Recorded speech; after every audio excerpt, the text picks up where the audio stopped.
Hey everybody. I've been wanting to cover this shot that I made a while ago for a long time, but I haven't gotten around to it until now, and I realized that if I were to do a tutorial, a full tutorial on this, it would be super long, and I think the better way to start with is I'm just going to do a breakdown and a walkthrough of my Houdini file, and the file will then be available on my Patreon for anybody who's subscribed there.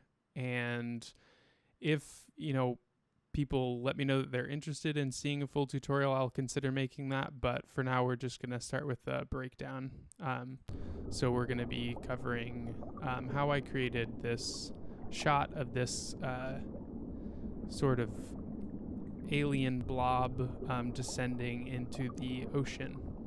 And there's a lot going on, a lot of layers in this shot. The first thing that I created was the walls, and then the main strands that are attached to the walls, the little plants, and then the hairs on top of those, on the very tips of those strands. There's the main kind of droplet that's coming down, and then we have some ambient dust particles floating around, and then volumetric fog in the scene, and some a spotlight with an animated gobo texture on it. So yeah, there's quite a few elements going on. So we'll walk through those now. So here's my Houdini file. I did everything in this geo container and then broke it out into all the different parts. I have a bad habit of just doing all my work in the geo container and not renaming it or anything. But it doesn't really matter because ultimately I don't use it in the end. So you can see I have the walls here, and then the hero is the hero droplet. So you can see this is a nice wrinkly vellum sim that is descending. It's kind of like undulating through the ocean currents, and supposed to feel kind of alive too. So that's that one. And then we have there are particles also inside of the droplet. I don't know how visible they are, but I wanted to have some, and they're emissive, so they're bright, shining. I wanted to have those kind of moving around within the hero droplet as well. So there are those. These are not simulated. So then we have dust particles, which are just a bunch of shapes instanced on some points, and you can't really even see the shapes because of the depth of field on the camera, but those are there. And then we have, if I turn on the fog, you won't be able to see anything because it will black out everything. But here's what the seawalls look like from afar. The fog volume is huge and dense, so it blocks out everything. So I only turned it on for rendering. My camera is set up just to slightly dolly inwards throughout the shot, so not anything complicated there. I have a HDRI providing some general lighting to the scene, and then a dark colored HDRI that is the background for the scene, and then we have the spotlight, which is casting the nice volumetric light beams down through the ocean. This is, let me see what's going on here. Yeah, so this is just telling the spotlight to just look at this null object here. So when I was setting up the scene and moving the spotlight around, I could have it aimed where I wanted and just move it around freely. So that's something you set up by going into the constraints tab and setting up look at, and then you'll select your light, and then you'll select look at, and then the object you want it to be aimed at. It's kind of like the target tag in Cinema 4D, if you're familiar with that. But moving on, we have also the main strands of the whole scene. These are kind of just supposed to be these weird floating plant strands, kind of like a really simple version of sea anemones was my thinking. So they're kind of drawn towards anything that gets close to them, and that would be the hero droplet. They're kind of they're drawn towards it. They're kind of sensing something in their presence.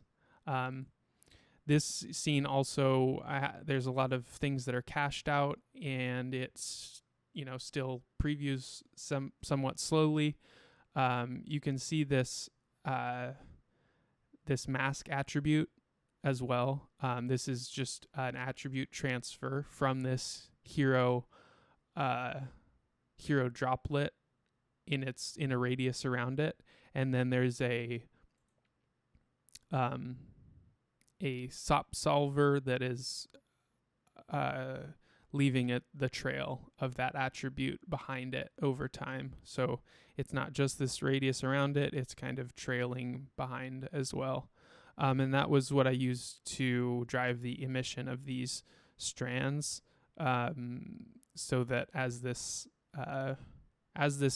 hero object descends, there's a glow around it from the environment, sort of like these are coming more to life as this interacts with them. On the hairs as well, there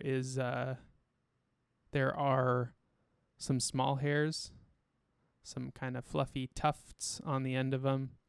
And this is something that gets more difficult to see in the viewport, but you can see they're there, and they add those just extra little details on the end of it, which I really liked. But if I turn everything on, it's slow to preview in the viewport, so I just turn things on one by one. Let's see. Here, let me shade these so we can see something, maybe a little bit.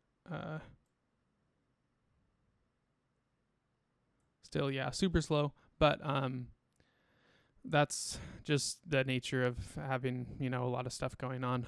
These are not simulated, so there's I tried to not simulate things where I could, just to keep just to kind of keep things simpler, and I think that's just a good rule of thumb, to be as procedural as possible where you can. Those are all of the elements of the scene. We can start to walk through the actual setup of things now too. So the file and the network is kind of separated into the different elements you'll see as we go through.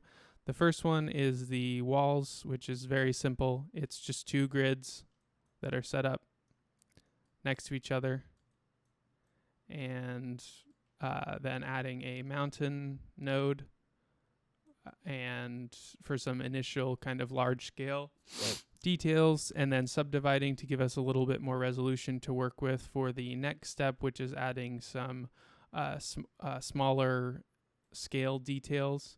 So that's done with the attribute VOP, and what we're doing is adding a unified static noise, plugging the position of the incoming geometry into the position of the noise, and then I selected standard as the fractal type, and then we're using the noise as the amount in the displace along normal. So this is just pushing the geometry out along the normals using this noise. So the noise is telling it how far to push out along that normal. And the scale factor is just like a multiplier of the noise amount. So you can see, like, if we do too much, it starts to get all bubbly and crazy looking, but a subtle amount adds a lot of detail and gives us a much more rocky appearance to the walls, which is what I was after. And then the walls are just right out from there. The group I created for the hairs to be or what I called the hairs, the strands to be scattered, using a bounding box. Let's see.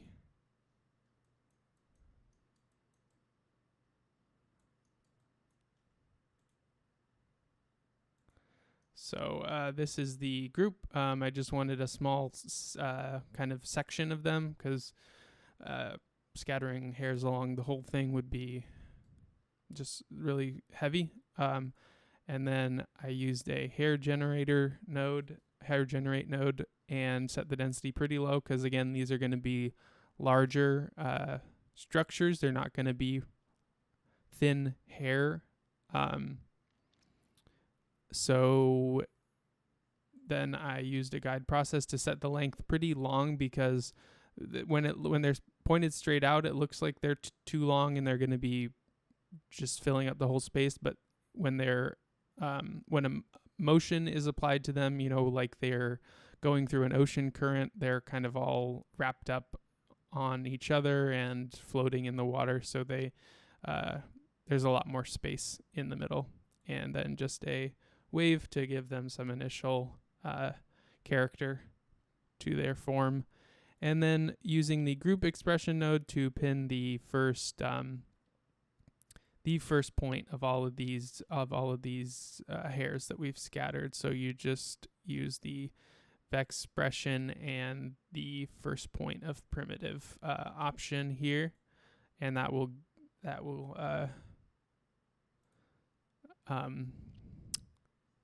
select all these points. I had my viewport pinned, so that was why I wasn't able to see some of this stuff like the group. So you can see I selected the group with the bounding box and then went through scattering the hairs. We've pinned them, and then they're ready for our vellum hair simulation. And then that is the walls we created earlier are used as a collider in the vellum hair simulation. The hero droplet is also a collider, so that was one that we needed to simulate first. And I'll hop over there in a second.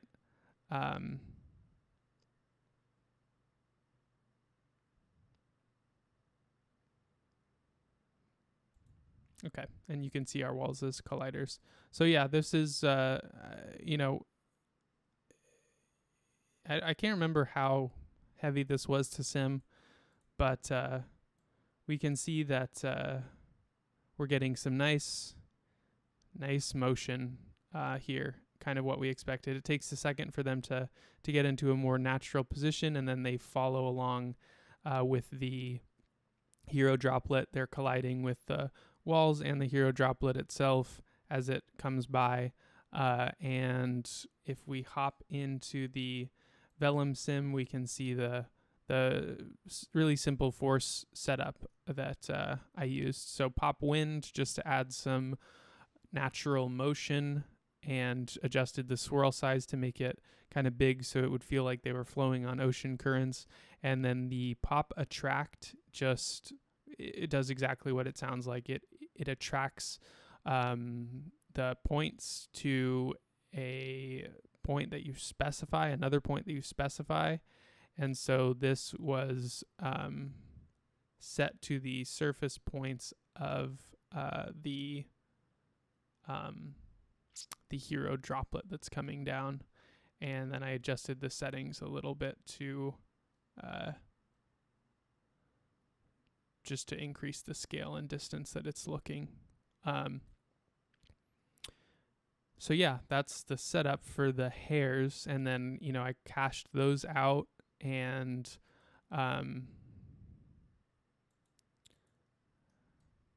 deleted some attributes and groups before I resampled them. So yeah, the only things I kept were the position and the ID attributes. And then got the curve view attribute from the resample so that I would have an attribute running along the length of each hair, and then remapped it to be just at the ends because I'm going to use that to scatter my other hairs, my finer, smaller hairs. And then swept along the curves. So one thing that is an important step is the attribute delete, because I think it is the P-scale probably that makes sweeping curves directly out of vellum harder to work with, just in the scale that the sweep node operates. So usually I will clean everything up by deleting all of the groups and attributes that I don't need, which is just probably a good practice anyways, just to keep your files more straightforward to understand when you go back and look at them. Because one thing that is challenging if you have a really complicated setup and you're trying to understand where things were, what you did when you come back to it later on, it's easy to try to simplify things, or it's good to try to simplify things and help yourself out. So yeah, those are the kind of main hairs setup and the walls. And then let's go back to our hero droplet, which, like I said, was a collider in this sim, and also used in the pop attract. So they're attracted to it and they're colliding with it. So we just have our sphere here, and I just animated the center along the y-axis. So it's just slowly going down. That is put into a vellum configure balloon sim, and it is pinned to the target animation so that it's gonna follow the downward animation along the y-axis that I set up. And it's pinned soft so it can still move somewhat freely, but it's gonna still follow the animation. And then that was run through the solver, which again just has a pop wind with a smaller amplitude and scale than in the hair setup. The pin stiffness is pretty low so that it can move a little bit, and I don't know how much we change this, just to increase the stiffness of the pressure constraint, and yeah, made it really bendy and stretchy so that it has a lot of freedom to move. And then cached it out. We have let's see, it doesn't come into frame for a while, but you can see we have the nice just undulating cool movement, and some nice wrinkles in there as well. So yeah, it just kind of looks like a weird, somewhat alive blob, which is what I was going for. So yeah, and then deleted attributes that I didn't need and groups, because Vellum has a lot of things. I probably should have done that before I cached it, but we live and we learn. Added normals back to it to smooth it out. And the hero droplet is done there. So yeah, that's the hero droplet. And I created a mask attribute on the hero droplet to transfer to those hairs from earlier, right? So this is the curve view attribute. This is not the mask attribute, but that's how like I said earlier, that's how I drove the emission. So using the attribute transfer, you can see how anywhere that the droplet comes near, the mask attribute is spread across a certain radius. And then to have it trail behind, I needed to create a SOP solver and transfer the attribute in there. So we have the hero droplet coming in the second input and the hairs coming into the first input, and we're doing a couple operations here.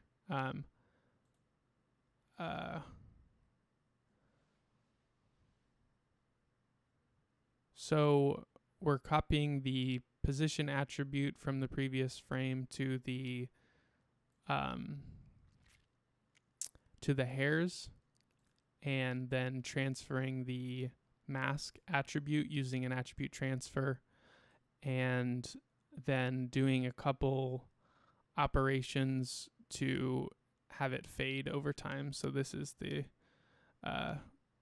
multiplying the mask attribute by a number less than 1 each frame will essentially cause it to fade out over time. And this is setting the mask attribute to its maximum level each frame. I can't remember exactly how I set this up, or if I was looking at other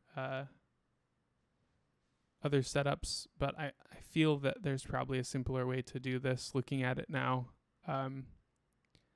But yeah, essentially what we just needed to do is transfer the mask attribute and have it fade out over time. And yeah, there's probably a simpler way to do this, potentially using mops or chops, but this is how I did it at the time.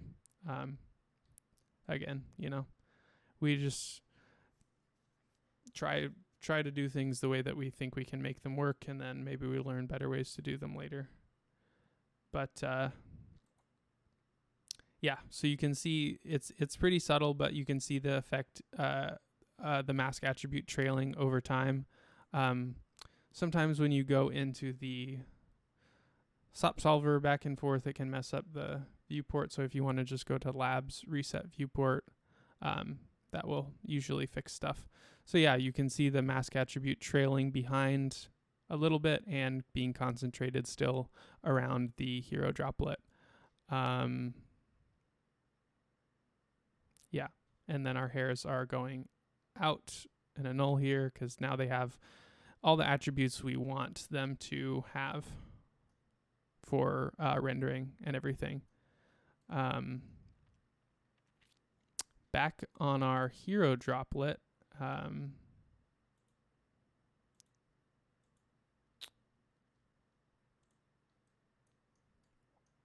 we have some points from volume and let's go to the first frame, a pop net, And I guess I was mistaken. This was simulated. I think I could have done this without simulation, but I guess again, just at the time, that's how I chose to approach it. And then we have just the particles inside following along with the motion of the hero droplet as well. And we have a couple things just going on here. So we just have the collider being used to keep those particles inside of the sphere. And they're only being born on the first frame. So yeah, it's really, really simple, but it was just another layer of stuff I wanted to have if I wanted to use it. I didn't know if I would initially, but so, and yeah, if I were actually organized, I would probably use network boxes and stuff like that to keep things separate and organized, but I did not. But if I were to maybe make a file that I was intending to like collaborate on with people, I would probably try to be more organized, but it is what it is. Okay, so remember those hairs we had the curve view attribute on? So here is where we're going to scatter our smaller hairs on top of those. So this attribute wrangle is limiting where these extra hairs are scattered. So this was just trying to kind of optimize things a little bit so that try to make the scene less heavy.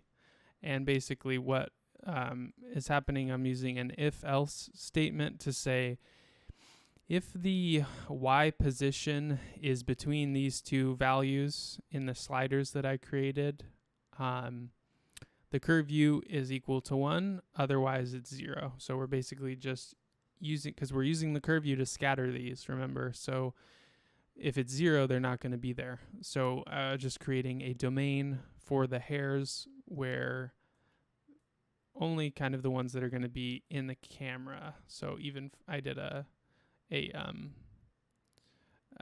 different aspect ratio for vertical aspect ratio for social media and stuff, so it was accounting for that, not just this one. Otherwise I would have clamped it even closer in.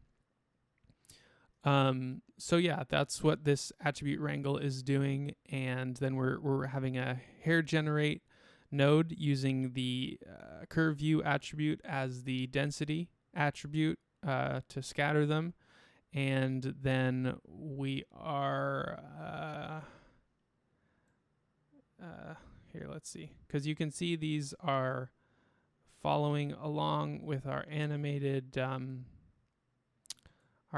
hairs, even though it's hard to see. Here, let me do this.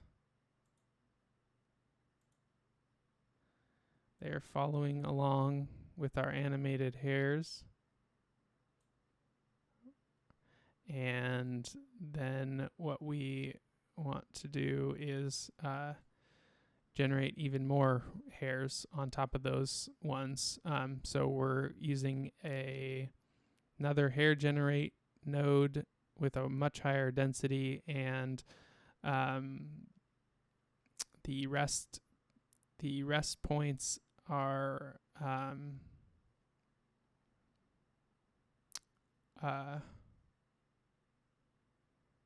well, I guess they're not rest points because they're moving.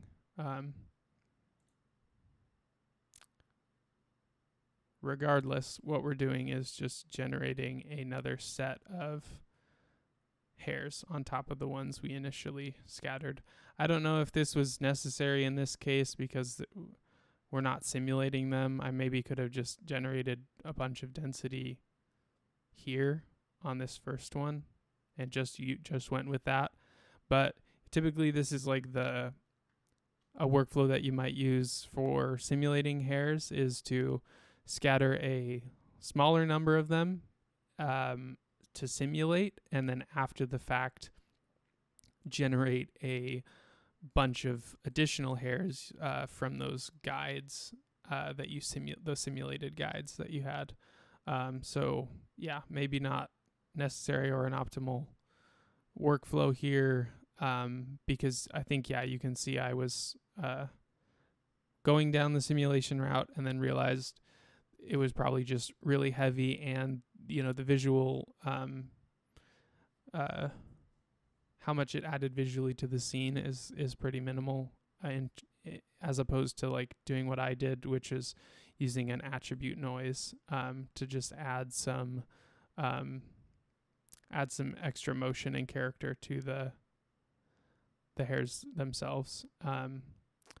So yeah, I mean, like again, like I can see why simulation would be cool here for those, but it was just not what I wanted to do at the time. And you can see how we still get some character and some movement with an animated noise here anyways. So again, when you can, fake it, don't simulate it, because you have more control and it hopefully keeps your scene a little bit lighter, easier to load everything. So we went through everything just now, and it still took a long time to go through everything, even not just walking through a tutorial. So you can see how this will get really just long. So we have our walls, our hero droplet, those particles inside the hero droplet, and our main hairs, our small hairs, and then we have a couple other elements to cover here. The fog volume is literally just a box with a cloud node, and then using a volume material, a redshift volume material. I could have used the volume scattering in the world through redshift probably, but I maybe didn't know this tab existed in redshift in Houdini yet. I think I had trouble finding it for a long time. I knew about it in Cinema 4D, but I couldn't find it in here. Maybe I just didn't look very hard, because it's right here. It's volume scattering, and you just enable it and you can, use all the familiar controls. And then the dust is essentially just a particle simulation, I believe. Yeah. With points, shapes that are instants on the points. A couple different variations of those. And there is yeah, I mean, it looks more complicated than it is, really. We have a swept line with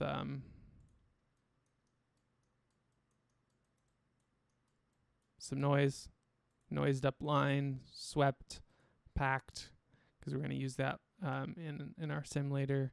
A sphere with some noise, a weird tube thing, just like, little weird ocean, very small creatures or things that, you see on documentary footage and stuff of the ocean. And then those are packed and merged in. And I used a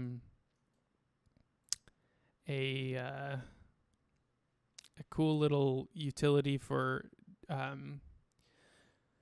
the setting up variance workflow, and it's called DOMlib, I believe. And yeah, he's got some cool tools, and he does YouTube videos as well, so definitely check those out if you're interested.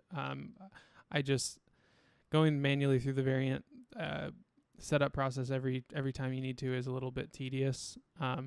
So I just found this and liked using it. So you'll have to still well, I don't know. I think this will create your node for you, even the copy to points, and set it up. So yeah, really cool.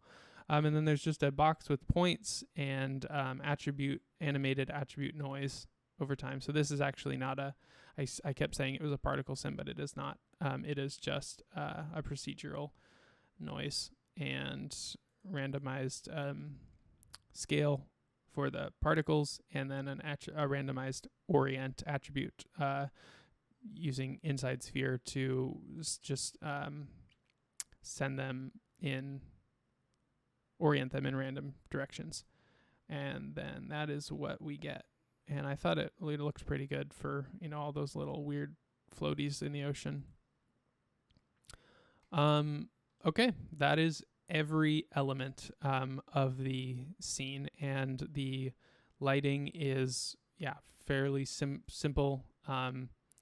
Again, it's an HDRI to provide some general lighting. It could be anything really, whatever lighting HDRI. It's providing just such subtle lighting that it could be anything. And then an HDRI that is our background, and then a spotlight, so you can see how different the scene looks without the volume in there and without the hairs and everything. So this is how it looks with just the dust and the walls and the volume, and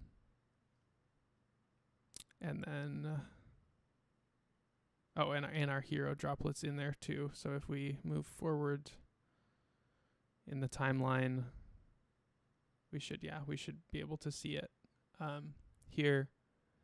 And I mean, this shot was never truly finished as part of the project I was working on. It just kind of is one that I've left to be continued.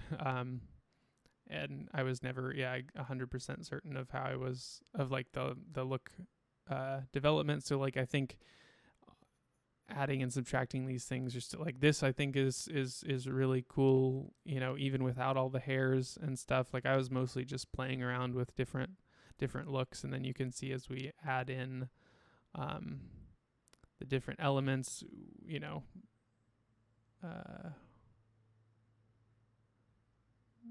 you can see it starts to get, and maybe it is getting too crowded, I don't know. But like I said, it was never one that was completely finished, but I do think it's a cool shot overall, and if I do complete it, it'll be a lot of fun. So yeah, that is most everything about this file. Turn off the stuff that makes it go slow, and let's see here. So in the spotlight, right, I said I added a gobo texture, an animated gobo texture to that one. Okay, because I actually put the texture up here. Okay, I was confused. I thought I dove into the shader to do it. Okay, so I put the texture up here, and maybe I had to do this anyways to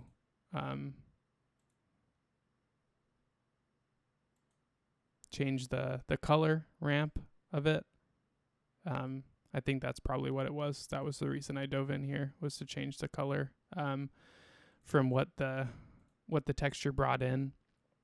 The texture I'm using is from a really great pack called Chromatic Gobos by RB Karamov, and I'll put that in the description along with the DOM-lib stuff, and you should check that out because they're really great and fun to use, and they work well for these kind of situations, I think. And so one thing that I also had to figure out was how to bring in the texture, the animated texture. And so each of these frames is, labeled like 001, 002 in sequence. And so you have to use this expression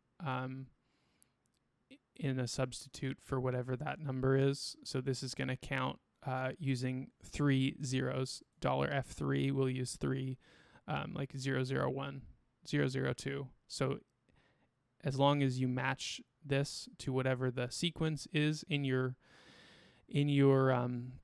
file sequence, it should work. So if it's 0001, you'll want to use $F4 and so on. So that's how you use animated textures. You can do the same thing in materials as well. Like if you want an image texture, and you just drag and drop it here, it's the same exact thing. Just use the $F expression to replicate your whatever is the suffix of your file sequence. And it should work. It'll give you an error just because it likes to complain, but it will work. Okay, so that is everything about this file. And if you want to look through it even more in detail, the file is going to be available on my Patreon.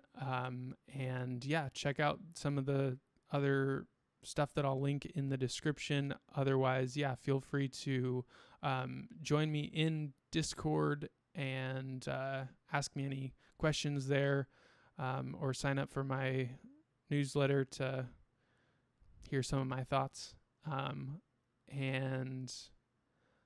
Otherwise, let me know if you want me to do a full tutorial of this. It would be really long, and I'd have to break it up into parts, which is why I just wanted to cover it the way I did in this breakdown, which is still super long, 45 minutes. All